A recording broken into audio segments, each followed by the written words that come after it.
This lecture builds upon the discoveries in the pre-dynastic era with kings like Menes or Narmer, where we find the establishment of pharaonic rule is quickly followed by a new type of emperor or ruler that is divinely mandated in the incarnation of a god, along with large-scale funerary art in stone for the first time.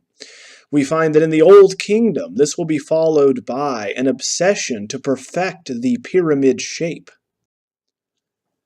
Today we will look at the oldest of the 7 wonders of the ancient world, listed by the ancient Greeks.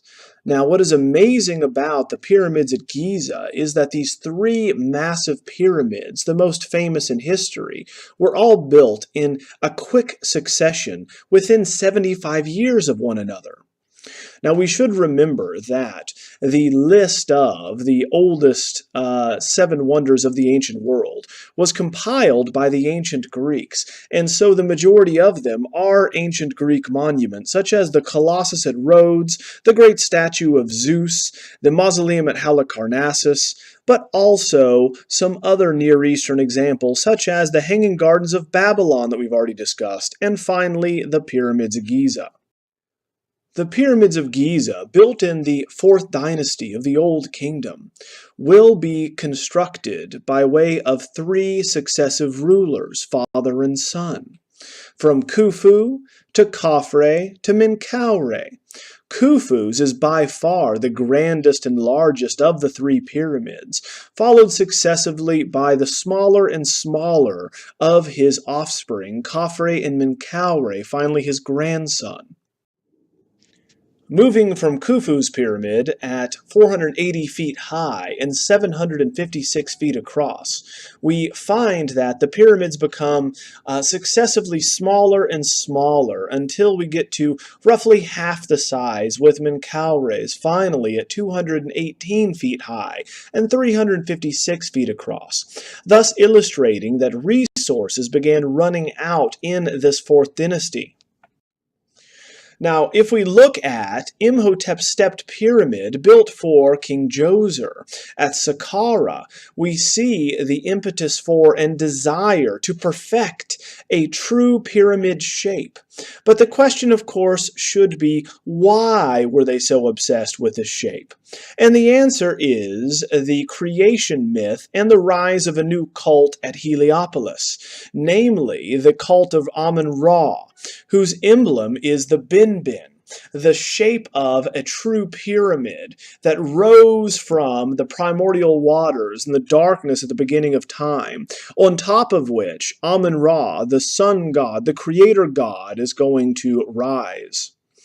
Now, the true pyramid shape is the shape of this supposed bin-bin. Therefore, its significance to the Egyptians, as far as the creation mythology is concerned, cannot be understated. Here is a capstone of a pyramid recreating said bin-bin, and an actual example from the cult at Heliopolis on the left, showing you what they thought the shape of this primordial pyramid that rose out of the waters, bringing with it the creator god, would have looked like. Hence, attempting to recreate the same shape in one's monument would connect this ruler more closely to the sun god, and this is the best way to understand the pyramids at Giza we will discuss today as relating to the sun. But of course, we had to get there through a series of trial and error experiments, namely for Snefru, the pharaoh to follow Djoser. So Snefru is going to be the missing link between the stepped pyramid and the true pyramids at Giza, for he is obsessed with obtaining this true pyramid shape, building 3 for himself successively, failing each time. Note, of course, the lessons learned here with the so-called bent pyramid at the necropolis at Dashur, where we find we begin in the lower section with an inclination of 55 degrees. The builders realized this was far too steep an angle to continue building, and so, halfway up, they dramatically increased the angle to 43 degrees, now, of course, allowing it to be finished, but giving it its characteristic bent shape. The next generation to follow those of Snefru are the sons of the builders who learned the trial and error lessons, thus perfecting that true pyramid shape, learning the right angle at which to place the stones. Now, the whole point of the pyramid is to be a ramp to the heavens, and inscriptions on the inside of the Great Pyramid at Giza of Khufu's demonstrates that, actually calling it a ramp to the heavens, a solar symbol. And remember that originally the edges of the pyramid would have been faced with a gleaming polished limestone cover and veneer. Thus it would have reflected the sun, giving it even more of an effect of being a solar symbol, thus connecting it to its purpose of relating the pharaohs who are laid to rest here with the sun god, the creator god Amun-Ra. On top of this shape, he rose from the primordial darkness, bringing light to the land.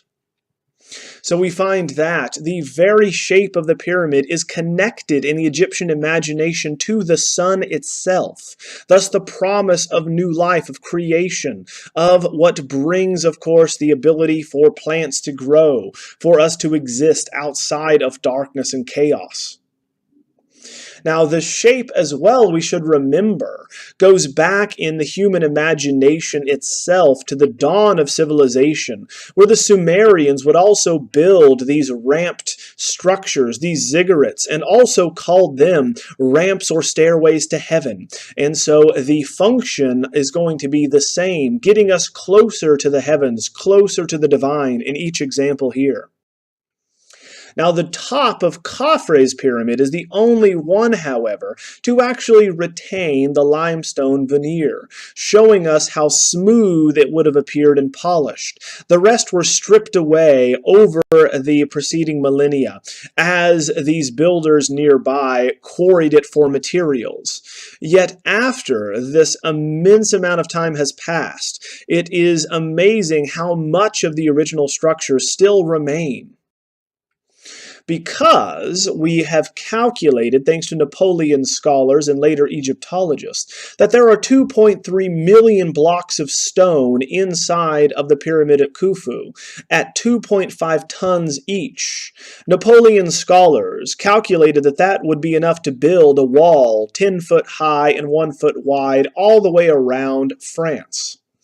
Now, how exactly did these early peoples, who had only ropes, sleds, water, and manpower, how were they able to move these into place?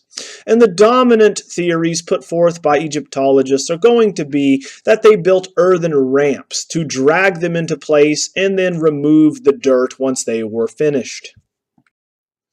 Now, upon completion, we have a number of structures inside of the Great Pyramid of Khufu at Giza, whereby we have air shafts to bring in air so that people could visit the deified dead, and that, of course, in the next life he could breathe. We have multiple burial chambers, right, in order to confuse would-be robbers. So we find that the final tomb would have been sealed with a 50-ton stone block, with no less than 3 false passageways to confuse grave robbers.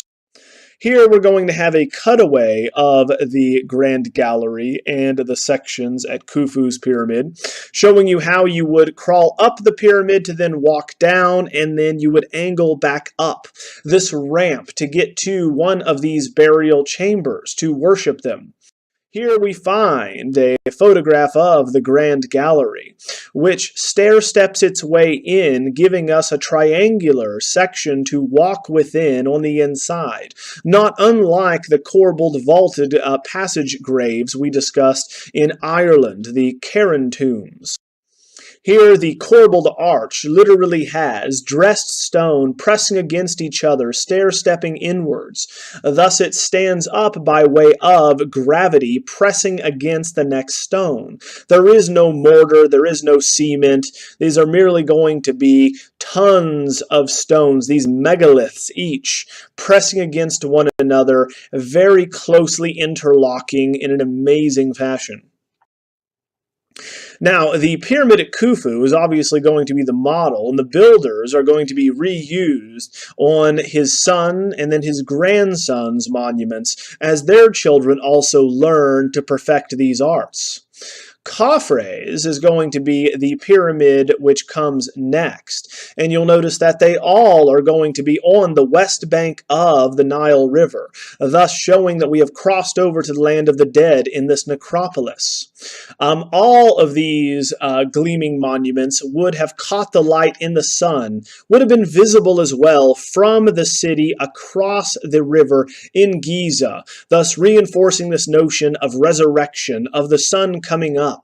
And we notice there are a number of temples. We, of course, would generally visit the Valley Temple most often, getting off of a boat from the Nile River, crossing over from the land of the living, and then leaving offerings at the Valley Temple. We then have a covered causeway, allowing us to walk from the Valley Temple all the way to the Mortuary Temple, which is generally reserved for high priests and those that would also leave offerings and pray to the deified pharaohs. All of this, we must remember, connects the pyramids to sun worship and the god Amun-Ra. We see that as well in the largest sculpture from the ancient world in front of Khafre's pyramid, the so-called Great Sphinx. The Great Sphinx here, we know, bears the visage, the effigy of the pharaoh in front of which it stands, that being Khafre.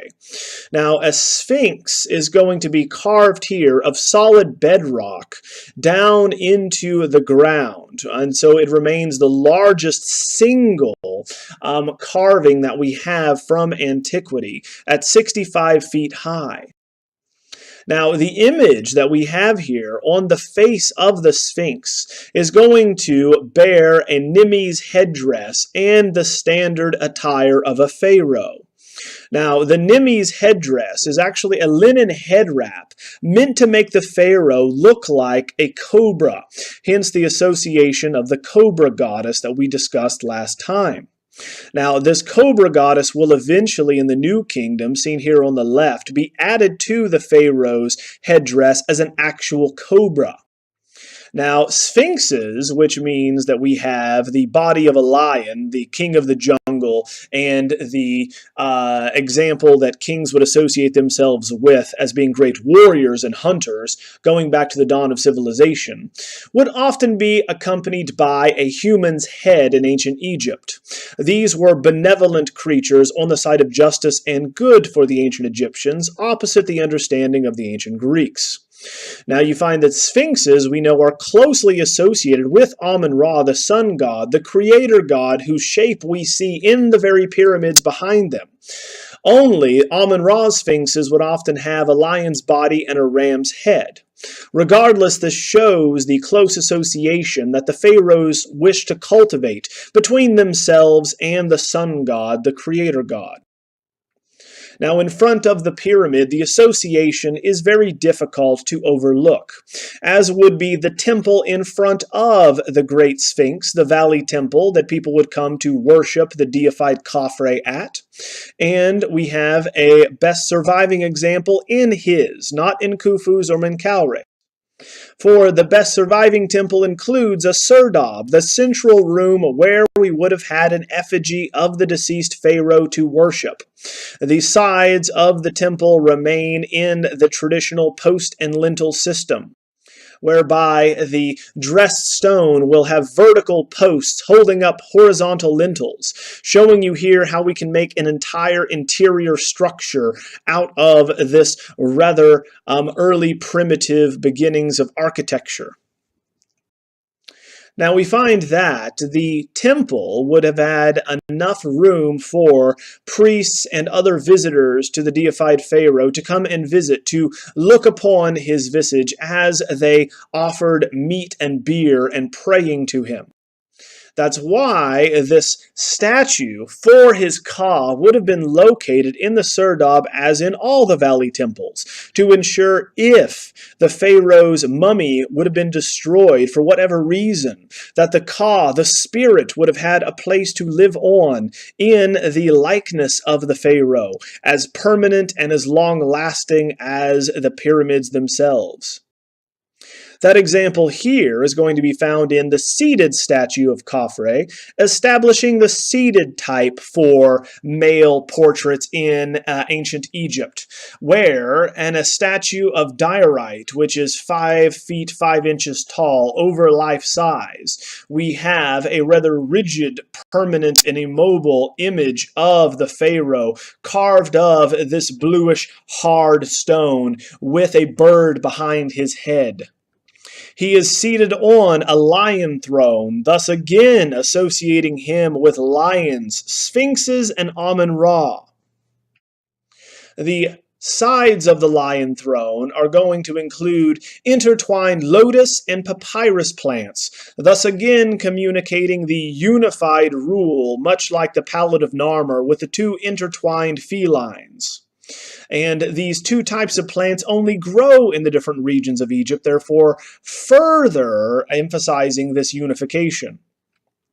Now, the stone out of which this is carved is very hard, and so the rigidity is reflected in the pose of the pharaoh.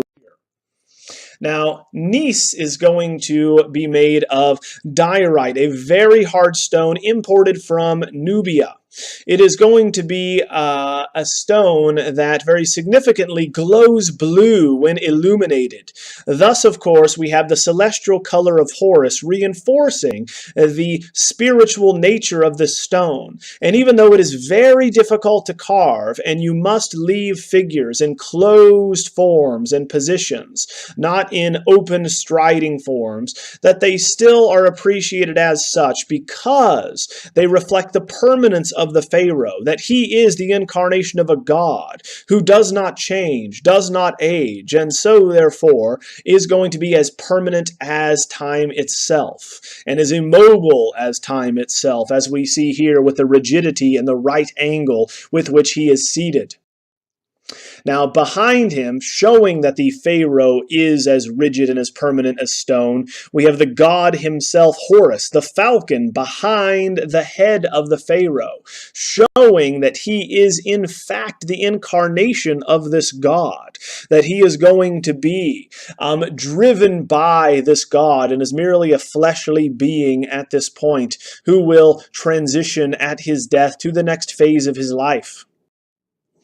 Now here we have the Nimis headdress and the uraeus cobra of kingship, which of course is the linen headdress running down the side of his face, thus making him look like the venomous cobra in Africa, and of course making him look all the more fearsome and ruling over the Wadjet area of Egypt to worship the cobra goddess. Now, would the pharaoh in the Great Sphinx have had a false beard? Many have suggested as such. We are not sure, but we know that pharaohs did wear a ceremonial strap-on beard in order to emphasize their masculinity and divinity.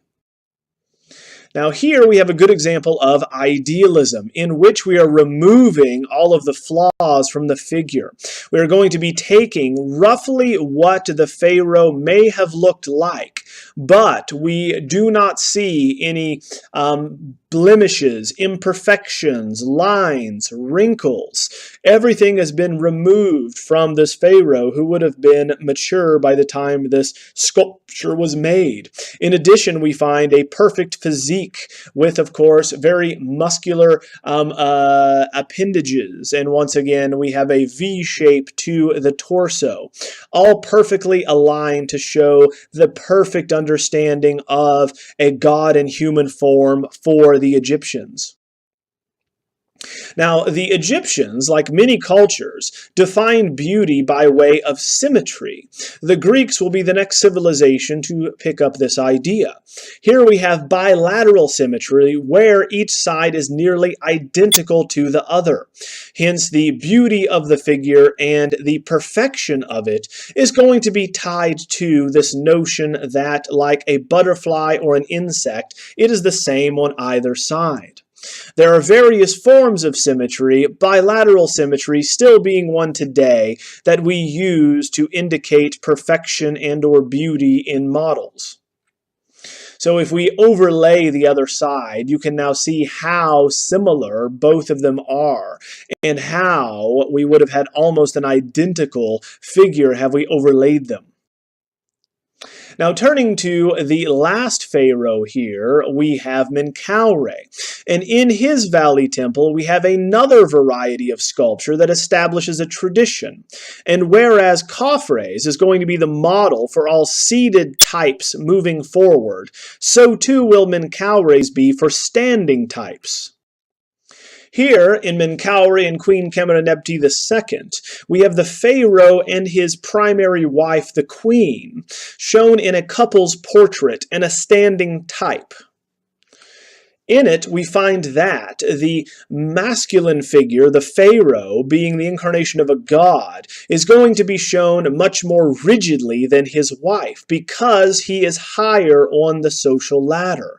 He is, by rite and iconographic convention, more religious and more spiritual in his image. So we find that standing, his fists are rigidly at his sides, his left foot is forward, his right foot is back. He stands upright, staring outward, whereas his wife is slightly behind him, slightly shorter than him, with her right hand tucked around his waist and her left hand caressing his left bicep. We find that he wears a kilt and no shirt and no shoes, along with the Nimi's headdress and false beard, whereas the queen wears a long dress down to her ankles, with her hair imitating and mimicking that of her husband, showing that they are similar. Now, if we look at the figures from the side, we can see the remnants of the paint that would have decorated them previously before it was weathered over time.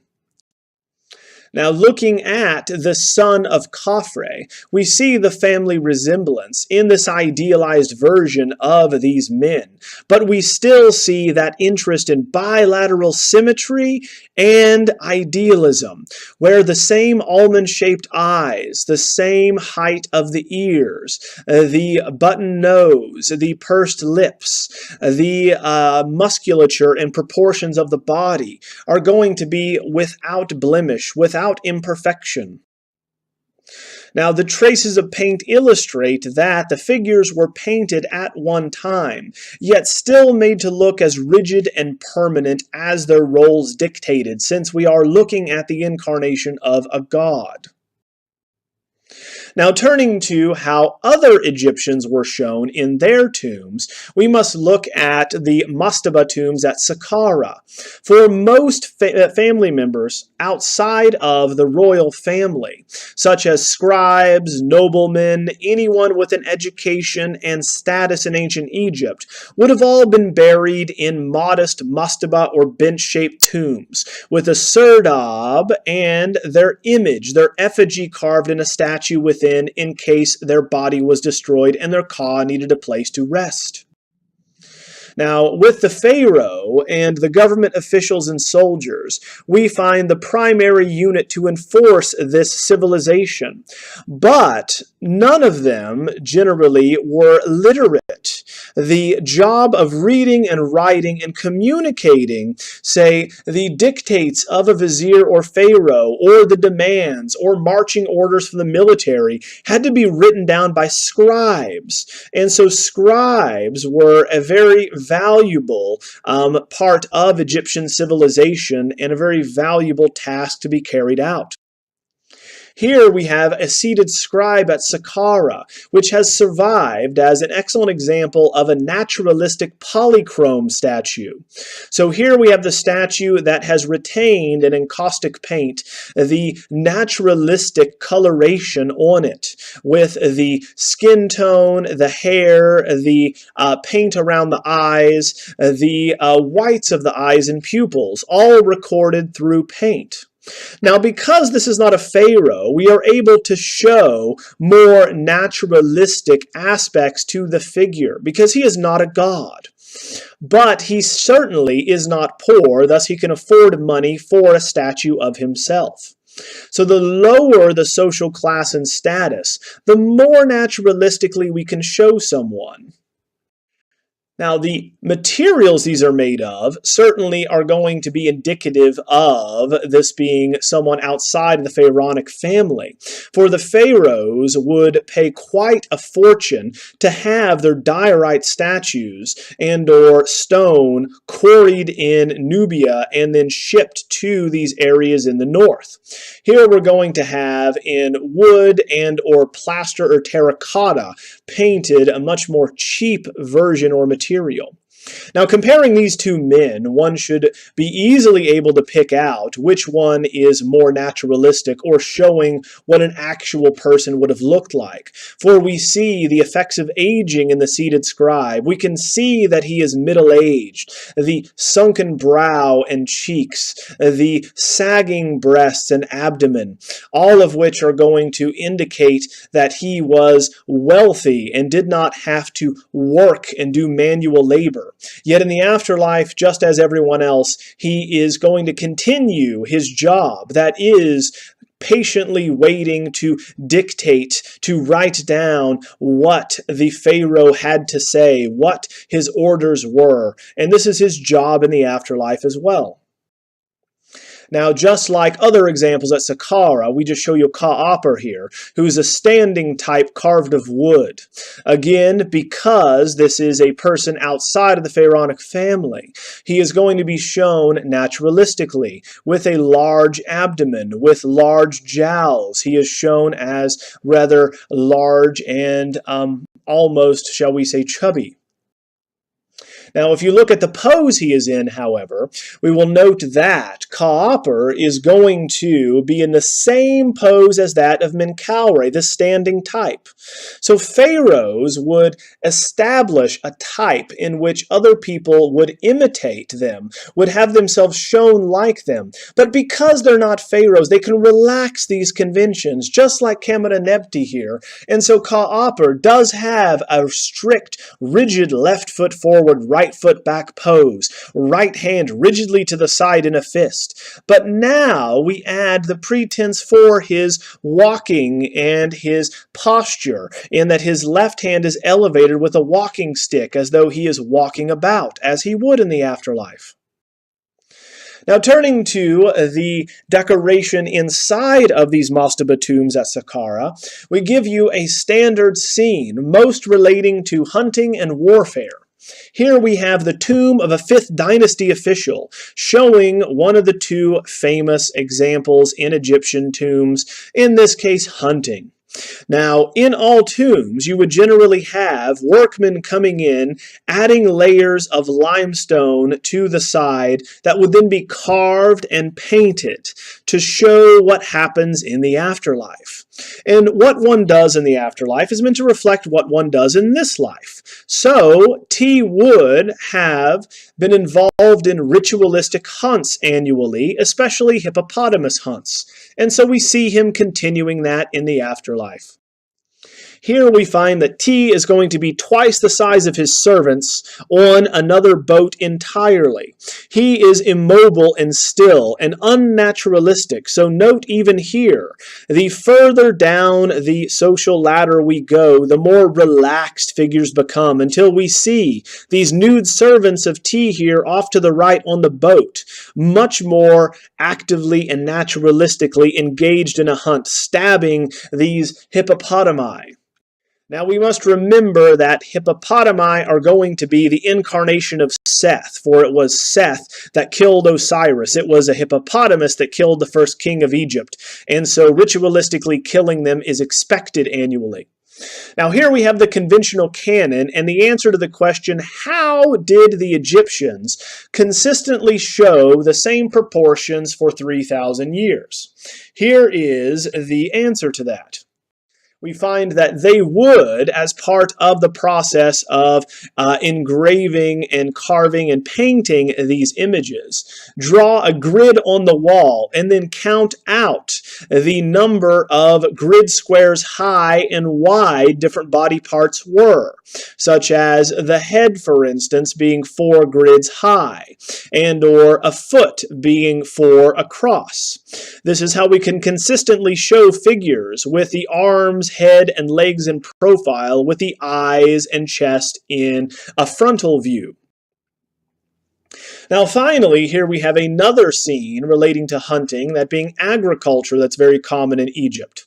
So whereas we can understand the hunting of a hippopotamus to double for the hunting of Seth by Horus, now we also have another understanding here of goats treading seed and cattle fording a canal. In the examples, we seem to have the same figure repeated multiple times in the top register. However, in the lower register, we have a very naturalistically observed anecdotal moment. Now, fording the Nile is going to be understood literally and figuratively. That being, did we have floods annually that required herdsmen to cross rivers and to brave treacherous conditions to save their cattle? The answer is yes. However, fording the Nile is also understood, as we discussed, crossing over from a city into a necropolis, as the passage to the afterlife, from the land of the living to the land of the dead.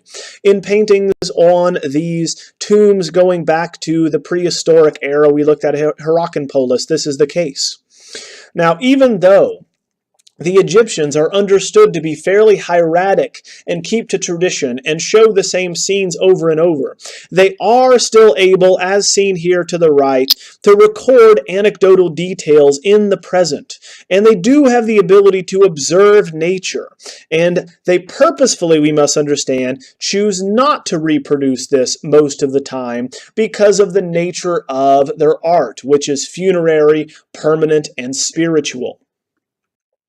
Next time, we will turn to the Middle and Early New Kingdom, where we have the first female pharaoh, Hatshepsut, seen here, and the account of how she was able to gain power.